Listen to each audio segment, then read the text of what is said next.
we actually come across a really big liner. I think she was something like 30-odd thousand tonne,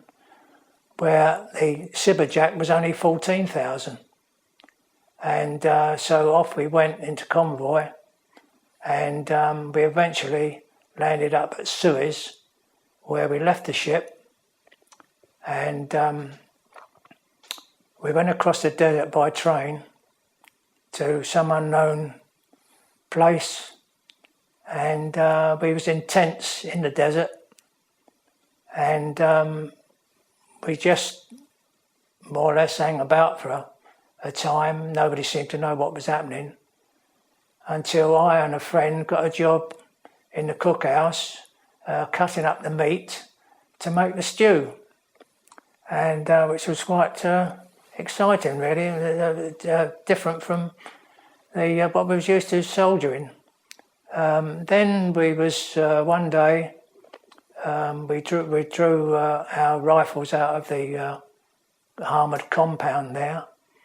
and we marched down to Tufik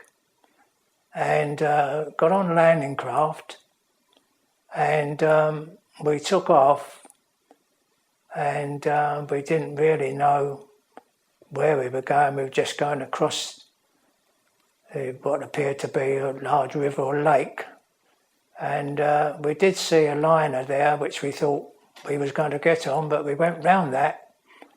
and then there was another ship in the distance. When we approached it, we found out that she was a rusty old cargo ship called the Pulaski with a Polish crew, and we had to get on that, and you just had to sleep wherever you could on there, even if it was on the cargo if it came to it. And we eventually took off and went down the Red Sea, and which was very hot at the time, and we went into Aden and took on coal. She was an old coal burner, and we eventually, after I think it was about 3 days, we took off and found ourselves in the Indian Ocean, and no escort. We were just on our own, and I think it was amongst the lads, I think they passed a remark that if there was any submarines knocking about there, they probably wouldn't use a torpedo on a rusty old ship like that. That was the total opinion.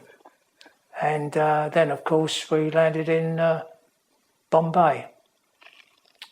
And from there, we went by train to Doolally, which I think everybody who ever went out there will know very well. And there was many different large and small groups of different regiments, and we went to one of the wings there where the captain stood on the table in the canteen tent, and he was a captain of the Queen's Royal Regiment, and much to our disgust,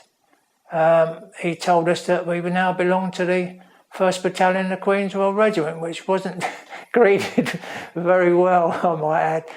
But, and so we